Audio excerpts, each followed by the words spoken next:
Rebonsoir dans Voyage au bout de la nuit. Je suis toujours là dans la lecture d'Histoire de ma vie de Giacomo Casanova, qui est en pleine séduction d'Henriette. Henriette lui échappe un petit peu. Donc, bien sûr, il va au charbon, le monsieur, parce qu'il s'appelle quand même Casanova. Donc, je vais reprendre la lecture là où je l'avais laissée. Je veux être votre amant unique. Sous condition cependant, si vous le voulez, que vous ne me rendrez digne de vos faveurs que quand j'aurai su les mériter par mes soins et par mes attentions et par tout ce que je ferai pour vous avec une soumission à laquelle vous n'aurez jamais vu l'égal. Choisissez avant que ce brave homme trop heureux rentre. Je lui ai déjà tout dit. Que vous a-t-il répondu? Qu'il serait charmé de vous laisser entre mes mains. Que signifie ce rire à demi-bouche? Laissez-moi rire, je vous prie, car je n'ai jamais de ma vie eu l'idée d'une déclaration d'amour furieuse. Comprenez-vous ce que c'est que de dire à une femme, dans une déclaration d'amour qui devait être toute tendre, « Madame, un des deux, choisissez dans l'instant » Je comprends très bien cela. Cela n'est ni doux, ni pathétique, comme ce devrait être dans un roman. Mais celle-ci est une histoire, et des plus sérieuses. Je ne me suis jamais trouvée si pressée. Sentez-vous à quelle dure condition est un homme amoureux qui se voit dans le moment de devoir prendre un parti qui peut décider de sa propre vie. Songez que malgré tout mon feu, je ne manque en rien, que le parti que je vais prendre, si vous persistez dans votre idée, n'est pas une menace, mais une action héroïque qui me rend digne de toute votre estime. Songez aussi que nous n'avons pas de temps à perdre. Le mot « choisissez » ne peut pas vous paraître dur. Au contraire, il vous honore, vous rendant arbitre de votre sort et du mien. Peut-être persuadé que je vous aime, auriez-vous besoin que je vinsse comme un imbécile, vous prier, en pleurant, d'avoir pitié de moi? Non, madame. Sûr que je suis en état de mériter votre cœur, je ne veux pas vous demander un sentiment de pitié. Allez où vous voulez, mais laissez-moi partir. Si par un sentiment d'humanité vous désirez que je vous oublie, permettez qu'allant loin de vous, je me rende moins difficile l'acquisition d'un malheureux retour sur moi-même. Si je viens à Parme, j'enragerai. Réfléchissez actuellement, je vous le demande en grâce, que vous auriez envers moi un tort impardonnable si vous me disiez, dans ce moment, venez toujours à Parme malgré que je vous prie de ne pas chercher à me voir. Concevez-vous que procédant honnêtement, vous ne pouvez pas me dire cela? Sans doute, je le conçois, s'il est vrai que vous m'aimez. Dieu soit loué, soyez sûr que je vous aime. Choisissez donc, prononcez. Et toujours dans ce ton, savez-vous que vous avez l'air d'être en colère? Excusez, je ne suis pas en colère, mais dans un fort paroxysme et dans un moment décisif. Je dois en vouloir à ma fortune trop bizarre et à ces maudits sbires de Cézanne qui m'ont réveillée, car sans eux, je ne vous aurais pas vu. Vous êtes donc fâché de m'avoir connu? N'ai-je pas raison de l'être? Point du tout, car je n'ai pas encore choisi. Je commence à respirer. Je gage que vous me dites de venir à Parme. Oui, venez à Parme. Ce fut dans ces moments-là que la scène changea. Je suis tombée à ses pieds. Je lui ai serré les genoux, les lui baisant 100 fois. Plus de fureur, point de ton d'invective. Tendre, soumis, reconnaissant, tout ardent, je lui jure de ne lui jamais demander pas seulement ses mains à baiser, que lorsque j'aurais su mériter son cœur. Cette femme divine, qui tout étonnée, me voyait passer du ton du désespoir à celui de la plus vive tendresse, me dit d'un air encore plus tendre du mien de me lever. Elle me dit qu'elle était sûre que je l'aimais et qu'elle ferait tout ce qui dépendrait d'elle pour me maintenir constant. Quand elle m'aurait dit qu'elle m'aimait autant que je l'aimais, elle ne m'aurait pas dit davantage. J'avais mes lèvres collées sur ses belles mains lorsque le capitaine entra. Il nous fit compliment. Je lui ai dit, pardon, excusez-moi, je lui ai dit avec l'air d'un heureux que j'allais ordonner les chevaux et je l'ai laissé avec elle. Nous partîmes tous les trois très contents. À la moitié de la poste, avant d'arriver à Reggio, il me remontra que nous devrions le laisser à Parme tout seul. Il nous dit qu'arrivant avec nous, il donnerait sujet à des propos, qu'on lui ferait des interrogations et qu'on parlerait aussi beaucoup plus de nous si nous arrivions avec lui. Nous trouvâmes sa remontrance fort sage. Nous nous déterminâmes sur le champ à passer la nuit à Reggio et à le laisser aller seul à Parme dans un chariot de poste. Ce fut ce que nous fîmes. Après avoir fait délier sa malle et l'avoir fait placer sur la petite voiture, il nous quitta, nous promettant de venir dîner avec nous le lendemain. Cette démarche de brave homme dut aussi plaire à Henriette autant qu'à moi, à cause d'un sentiment de délicatesse dépendant aussi un peu du préjugé de part et d'autre. À la suite du nouvel arrangement, comment aurions pu nous loger à Reggio ? Henriette, en tout honneur, aurait dû aller se mettre dans un lit toute seule et n'aurait cependant pas pu s'empêcher, ni nous empêcher, de relever tout le ridicule de cette réserve. Et ce ridicule, malheureusement, était d'une espèce à nous faire rougir tous les trois. L'amour est un divin enfant qui abhorre la honte à un tel degré que s'il lui donne prise, il se sent avili. Et l'avilissement lui fait perdre au moins les 3/4 de sa dignité. Nous ne pouvions, ni Henriette ni moi, nous trouver parfaitement heureux qu'éloignant de nous le souvenir de ce brave homme. J'ai d'abord ordonné à souper pour Henriette et moi, trouvant la grandeur de mon bonheur au-dessus de toutes mes facultés, mais malgré cela, j'avais l'air triste. Et celui d'Henriette étant égal au mien, elle ne pouvait pas me le reprocher. Nous soupâmes fort peu, et nous ne parlâmes guère, parce que nos propos nous paraissaient insipides. En vain, nous sautions d'un à l'autre pour trouver l'intéressant. Nous savions que nous allions nous coucher ensemble, mais nous aurions cru de devenir indiscrets nous le disant. Quelle nuit, quelle femme que cette Henriette que j'ai tant aimée et qui m'a rendu si heureux. Ce ne fut que 3 ou 4 jours après notre union que je lui ai demandé ce qu'elle aurait fait sans le sou. Et n'ayant aucune connaissance à Parme, si me déclarant amoureux, je ne fusse allé lui dire que je m'étais décidé d'aller à Naples. Elle me répondit qu'elle se serait vraisemblablement trouvée dans le plus affreux précipice. Mais, qu'étant sûre que je l'aimais, elle devait aussi l'être, que ne pouvant pas l'abandonner, je me serais expliquée.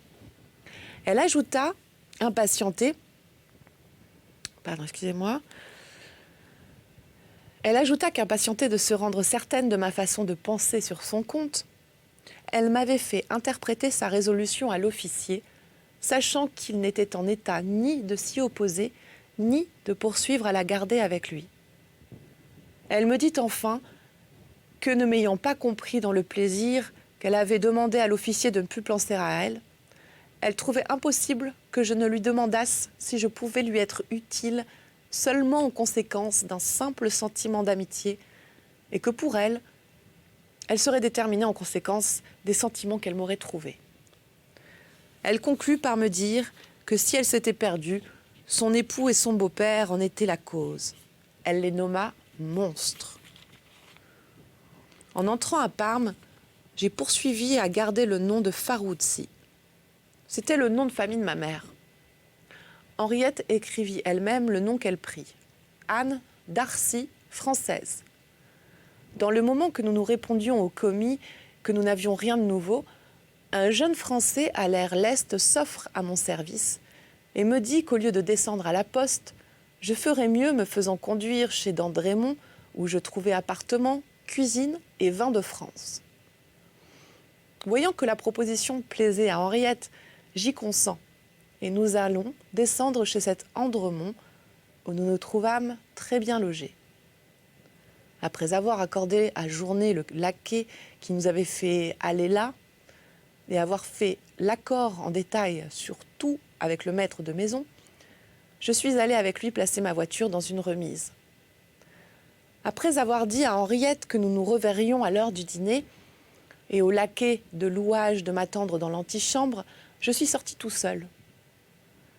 Étant sûr que dans une ville sujette à un gouvernement nouveau, les espions devaient se trouver partout, j'ai voulu sortir seule, malgré que cette ville, patrie de mon père, me fût entièrement inconnue. Il ne me semblait pas d'être en Italie. Tout avait l'air ultra mondain. J'entendais les passants parler ensemble français ou espagnol. Ceux qui ne parlaient ni l'une ni l'autre de ces langues parlaient tout bas.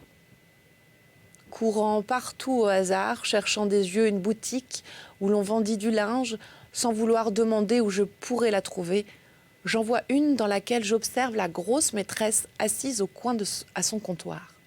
« Madame, je voudrais acheter toutes sortes de linge. »« Monsieur, j'enverrai chercher quelqu'un qui parle français.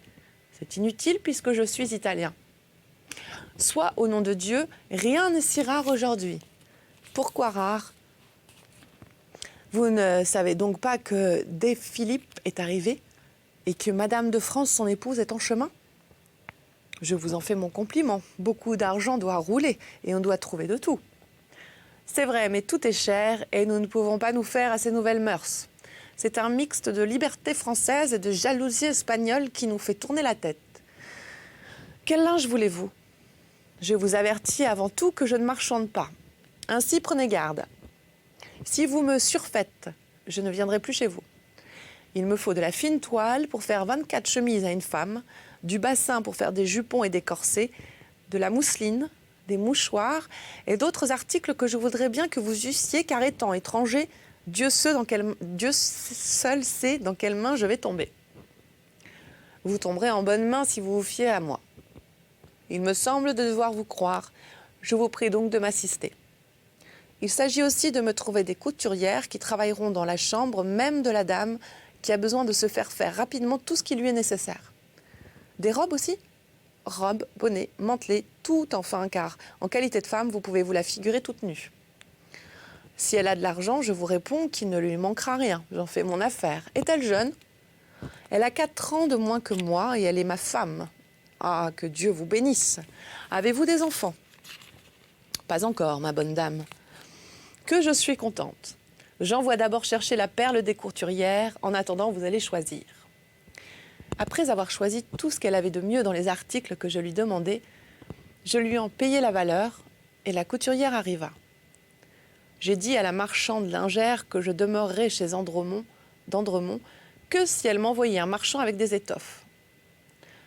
Dînez-vous chez vous ? Oui, ça suffit, fiez-vous à moi.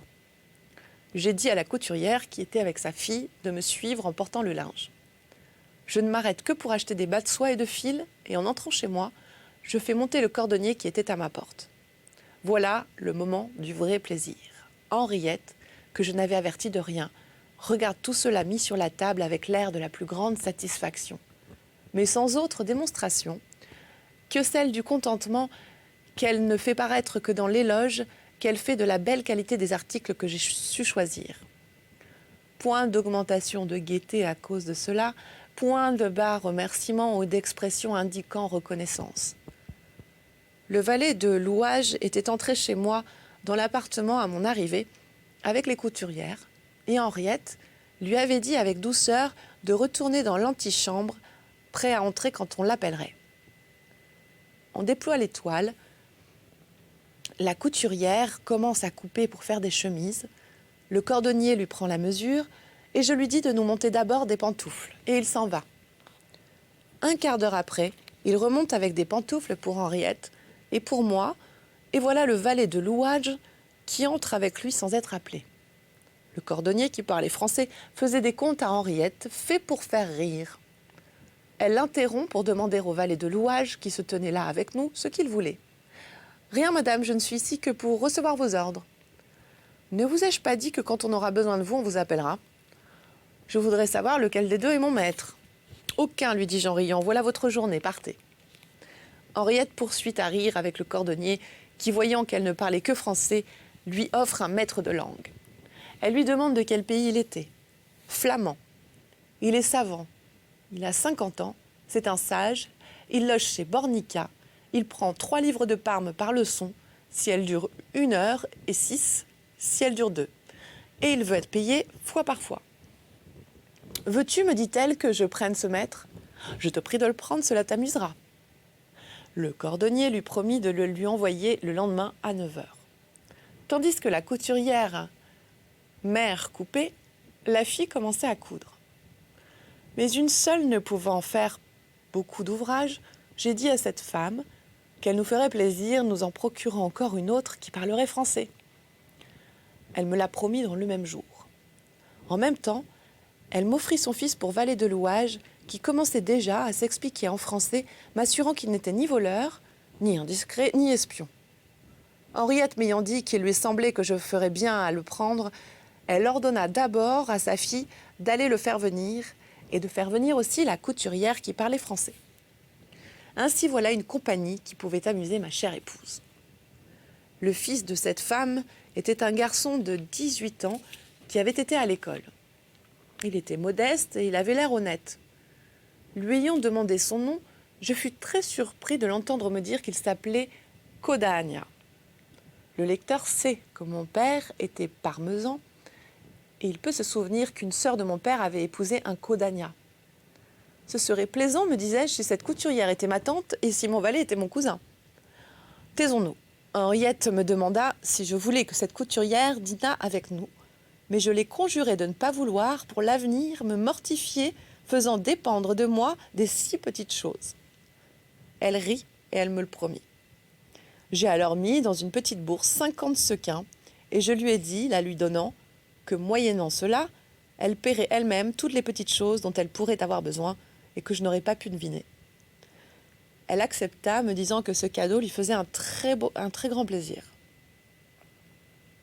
Un moment avant de nous mettre à table, nous vîmes arriver le capitaine hongrois. Henriette courut l'appeler, l'embrasser, l'appelant papa. Elle le pria de venir dîner avec nous tous les jours. Ce brave homme, voyant toutes ces femelles qui travaillaient, était ravi de voir qu'il avait si bien placé son aventurière, et il fut au comble de la joie quand je lui dis, l'embrassant, que je lui devais mon bonheur. Nous dînâmes très délicatement. Le cuisinier d'Andremont était excellent. J'ai découvert Henriette friande et le Hongrois gourmet. Je n'étais pas mal l'un et l'autre. Ainsi, voulant goûter plusieurs sortes de vins de notre hôte, nous fîmes un très joli dîner. Mon jeune valet de louage me plut par le respect avec lequel il servait sa mère, également que les autres.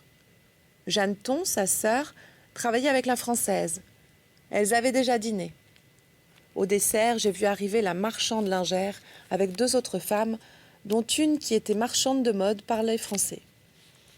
L'autre avait des échantillons pour toutes sortes de robes. J'ai laissé qu'Henriette ordonna tout ce qu'elle voulait en coiffe, bonnet et garniture à la première. Mais j'ai voulu absolument m'en mêler pour le choix des robes, accordant cependant mon goût avec celui de mon adoré. Je l'ai forcé à se choisir pour 4 robes, et c'est moi qui lui fus reconnaissant de la complaisance qu'elle eut de les accepter. Plus je liais son cœur, plus il me semblait de me rendre heureux. Nous passâmes ainsi la première journée dans laquelle il n'était pas possible de faire plus de choses que nous n'avions fait. Le soir, à souper, me semblant qu'elle ne fût pas gaie comme de coutume, je lui en ai demandé la raison. « Mon cher ami, tu dépenses beaucoup d'argent pour moi, et si tu le dépenses pour t'en faire aimer davantage, il est jeté, car je ne t'aime pas plus qu'avant-hier. Tout ce que tu fais ne saurait me faire plaisir que parce que je connais toujours plus que tu es digne d'être aimé. Mais je n'ai pas besoin de cette conviction. Je le crois, ma chère Henriette, et je me félicite si tu sens que ta tendresse ne peut pas devenir plus forte. Mais sache que je n'en agis ainsi que pour t'aimer davantage. Je désire de te voir briller dans les atours de ton sexe, fâché seulement de ne pas pouvoir te faire briller davantage, et si cela te fait plaisir, ne dois-je pas en être enchantée? Certainement, cela me fait plaisir, et d'une certaine façon, ayant dit que je suis ta femme, tu as raison. Mais si tu n'es pas fort riche, tu sens le reproche que je dois me faire. Ah, ma chère Henriette, laissais-je, t'en conjure, que je me crois riche et crois qu'il m'est impossible que tu puisses être la cause de ma ruine. Tu n'es né que pour me rendre heureux. Pense seulement à ne jamais me quitter et dis-moi si je peux l'espérer. Je le désire, mon très cher ami, mais qui peut être sûr de l'avenir? Es-tu libre? Dépends-tu? Je suis libre dans toute la force du mot et je ne dépends de personne. Je te félicite et mon âme en jouit. Personne ne peut t'arracher à moi. Mais hélas, tu sais que je ne peux pas en dire autant. Je suis sûre qu'on me cherche. Et je sais que si on me trouve, on aura facilement le moyen de m'avoir. Si on réussit à m'arracher de tes bras, je deviendrai malheureuse. Et je me tuerai. Tu me fais trembler. Peux-tu craindre ce malheur ici? Je ne peux le craindre, à moins que quelqu'un qui me connaît ne parvienne à me voir. Est-il vraisemblable que ce quelqu'un soit à Parme? Cela me paraît difficile. N'alarmons donc pas notre tendresse par la crainte, je t'en prie, et surtout sois gai comme tu l'étais à Cézanne. Et malgré cela, à Cézanne, j'étais malheureuse, et je suis heureuse à présent. Et ne crains pas de me trouver triste, car la gaieté est dans mon caractère. Je crois qu'à Cézanne, tu devais craindre d'être à tout moment rejointe par l'officier français avec lequel tu vivais à Rome. Voilà, c'est la fin de cette édition d'En Voyage au bout de la nuit. Je vous invite donc à suivre la suite avec mes collègues et je vous souhaite une très belle nuit. Faites de beaux rêves. À très vite dans Voyage au bout de la nuit. Bye bye.